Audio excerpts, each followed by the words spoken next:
Hello, beautiful people. So, I just wanted to do a quick video talking about how I overcame or built some resilience towards my fear of eating around other people, sharing meal times, and sharing meals, and also going out for dinner.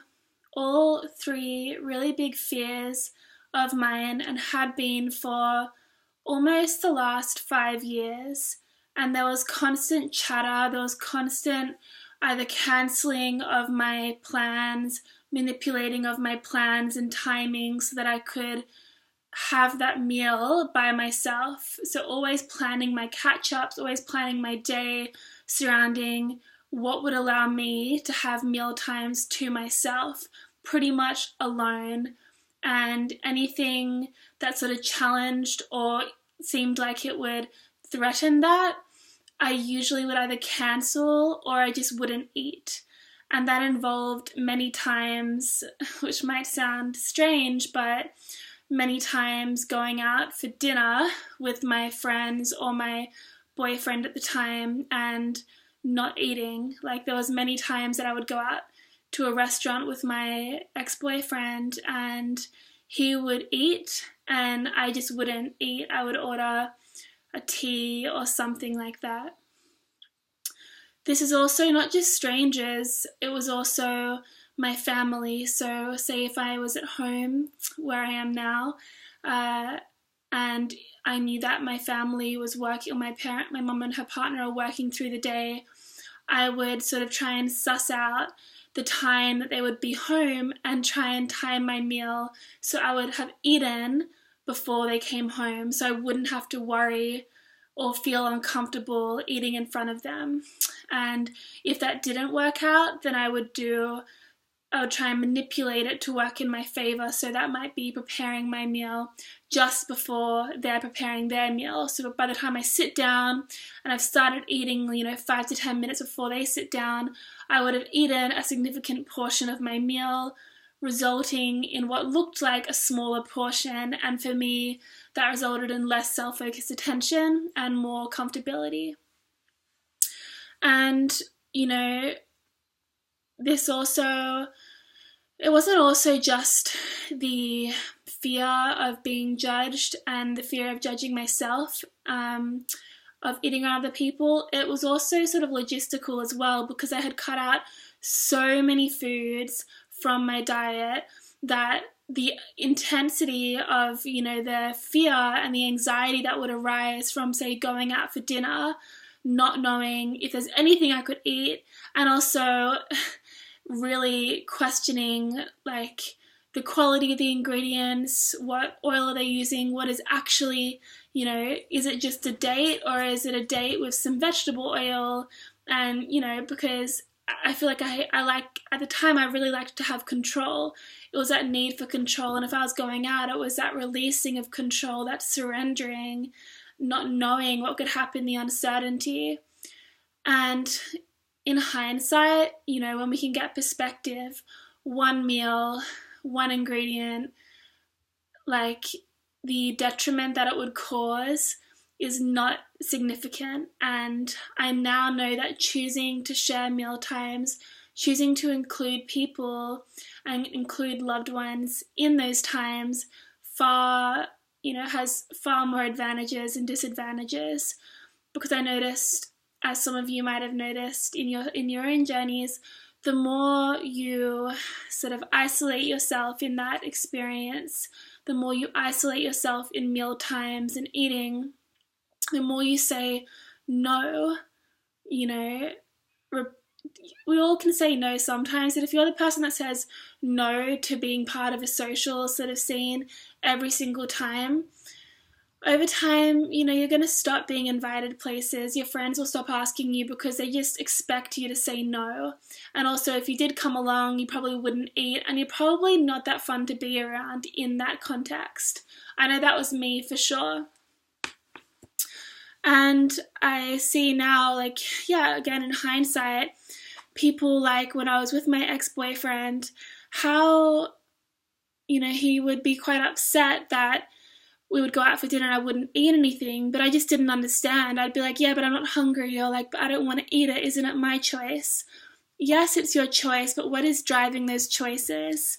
Are those choices coming from a space of love and compassion and, exploration and trying new things and branching out and living your life? Or are those choices being run by fear? Are those choices stemming from anxiety? Are those choices coming from a space of self-loathing and a lack of self-worth and feeling like you're not enough to participate and show up in life? So I brought this issue up to the psychologist that I was seeing, and we figured, okay, what are the smallest action steps I could take? And while it really isn't fully linear in its process, like, I can definitely pinpoint some of the steps that I took and also some of the challenges that arose as I was taking those steps. So I'll kind of just share them as they come to mind. So I think that the first step I took was, I didn't all of a sudden be like, okay, I'm going to go out for heaps of dinners and I'm going to go out to, any restaurant that anybody invites me to, or I'm going to eat the same meal as my mom. No. So what I started by doing was preparing my meals in the home environment at the same time as my mom and her partner, and sitting down and eating and sharing the mealtime with them so that our meals were ready at the same time. We would sit, we would share, we would chat. It would feel like a shared experience. And while that might be a very normal process for some, I felt very intimidated and very self-aware throughout that whole process. But the more I pushed myself to do it, and the more I would sort of push myself in little ways, maybe to have a spoonful of their meal and then offer a spoonful of my meal to them, I realized the sharing process started to take form. And I noticed that it actually felt really good to be included and to give myself permission to feel included. So the next step I took was by cooking meals for all of us. So then when my mum and her partner would be home, I would cook a big vegan meal for all of us. We would sit down, we would share, and that felt really good as well. And yeah, once again, there was fear that came up that was trying to talk me out of it. Like, funnily enough, things like, oh, you're going to put on weight, or like, you can't eat that, or you need to hide your meal. Because like, if I'm eating in front of somebody, then it's evidence that I'm eating. And after so many years of secretive eating and restrictive eating, then overeating and having very disordered eating habits, to actually sit down in a loving family environment and share a normal meal like many people would, it felt like I was really going against all of those years of restricting and overeating, everything that I told myself I had to do in order to achieve X, Y, Z. So the next thing I did was find a restaurant in Sydney that I felt comfortable eating at. So I looked at the menu. I figured out, yep, I can definitely eat something here that looks like a real safe option for me in a buzzy environment. I'm going to go there. And so I started off by going with people that I felt really comfortable around. So I went with my mom to this restaurant called Bill's, and we both had, this beautiful big salad. And then I went to the same restaurant again with my mom the next time. Then I went to the same restaurant and had the same meal with my mom again the next time. Then I went to the same restaurant and had the same meal with my ex-boyfriend. And then once again, I went to the same restaurant and had the same meal with my dad, and then again with my mom. And you might be thinking, that sounds really boring. And yeah, like, I kind of like having the consistency, and I knew that it was a safe meal. But for me, it was like, can I show up? Can I be in a restaurant environment? Can I be surrounded by lots of people with a lot of stuff going on and not be in control of my exact meal in terms of its consistency and ingredients, but choose to, put the focus off myself and really engage in conversation with my loved ones. And so then when I did that, I went to another restaurant that I found, and I went to that same restaurant approximately 4 or 5 times in a row, over a couple of weeks with 2 different friends, and they were 2 of my closest girlfriends, so I went with them on all occasions. And so now I know, wow, like I love that restaurant, I can get multiple options from that restaurant, and I feel safe with these people. The next step for me was choosing to eat out with somebody who maybe I didn't feel 100% comfortable with, or who I had associated with feeling shame, for example. So ages ago, I went out for dinner with my friend. We went to a salad bar, and I got myself sort of a big box of salad. And I think he made a passing comment like, "Are you seriously going to eat all of that? Like, that is such a big portion, as if you're going to eat all of that." And in that moment, shame washed over me. I felt highly uncomfortable, and I would have finished it, but I felt, really uncomfortable, so I didn't. And ever since then, I hadn't wanted to ever share a meal with him again. But recently, I shared 2 meals with him, and I chose to come from a space of love, understanding, and to really be there for myself.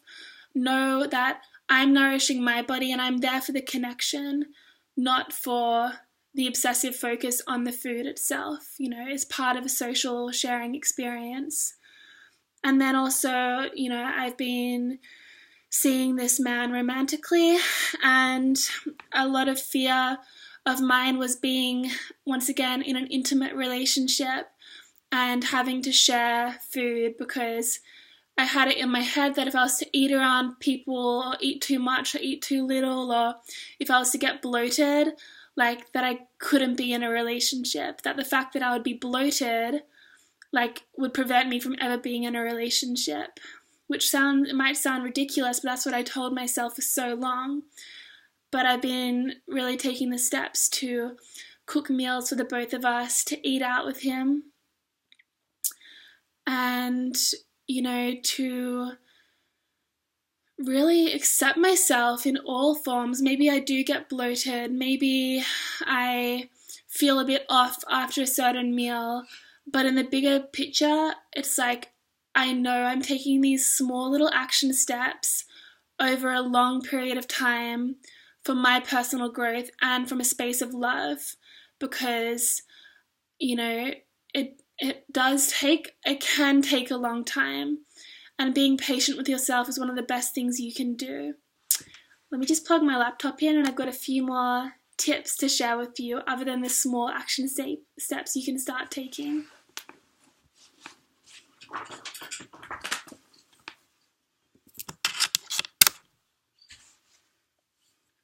Okay. Now, when you are taking the small action steps and taking them in a way that feels comfortable for you, but so you're still challenging yourself, what's bound to happen is that the inner critic or your inner mean girl will come out. And what I found helpful is, I've spoken about this in a previous video, but naming that inner critic, realizing that that is the inner critic talking, it isn't you. So what name can you give to that inner critic so you can easily identify it when it starts to creep in and maybe tell you things that used to play on your mind all the time? For me, it was things like, you're not enough, you're not worthy, you're going to get fat, you're disgusting, who do you think you are, nobody is going to love you if you eat that or if you look like that. So these sorts of things, So I named mine PE, so perfectionist M. And when I would hear that voice creep in, I would be assertive and I would say stop or no, that doesn't work for me, and I'm going to choose love over fear. And I would repeat that to myself every single time that little voice creeped in. Instead of trying to shove it down and just, have it playing there, tell it to stop, tell it no, and label it for what it is. Be like, PE or inner critic, stop. I'm choosing love over fear, and I'm choosing to connect with my loved ones and share in this beautiful space because I love myself. So you can tell yourself things like that, and it just interrupts the pattern. And one other thing that I just wanted to quickly share, What was it actually? I literally just had it on my mind, then I started thinking about the inner critic. Well, maybe that was it. Maybe that was it. You know what? That can be it for now. And I'll probably do a follow-up video because I said it was going to be a short video and it's already been like 15 minutes. But there is a lot more that I want to share. And really being able to hold yourself in this. Oh, I remembered quickly. Okay. So the last thing that I'm finding useful that I've incorporated as of recently is talking to myself in third person and, you know, treating this third person talk and the steps that I'm taking as a psychological necessity for my recovery process. So instead of just saying, you know, I am worthy, I am loved, because affirmations can be great. But to be honest, I think they're not great unless we follow up with action steps. Because without the action, we're not changing anything really, like in our day-to-day life. We might be telling ourselves that are different, and over a long period of time, we might be rewiring the subconscious mind. But from the day-to-day, actions really speak louder than words for the most part, I've come to believe. So when we can pair those actions with a third person sort of perspective of like, you know, you're doing a great job today, you're going to rock up, be present, stay focused, be calm and grounded because, you know, I'm so proud of you for taking these steps for yourself. I'm so proud of you for choosing love over fear and giving yourself permission to show up. And I found that really helpful to have that sort of third person perspective come in and to really choose that love. So yeah, that's what I wanted to share with you guys. And, you know, it was a bit of a scattered video, but for me, it took at least a couple of months or longer to sort of overcome this fear of eating around others and going out for dinner. And it was a legitimate fear. I was very scared and it took me a long time. And I'm only just sort of feeling really comfortable. Of course, there's restaurants that I go to where the food isn't ideal, but what I'm finding is there's always an option. If I can pick the best of the worst and make it work for me or even tailor my meal so that I feel comfortable, as long as I'm still showing up in those social environments and choosing to live my life, that's what, you know, is in my best interest. And I hope you guys can take those small action steps for yourself as well and know that you are worthy and you are enough exactly as you are, and to trust yourself and hold yourself throughout this process. So I'm sending you all love and have an amazing day or night wherever you are. Bye.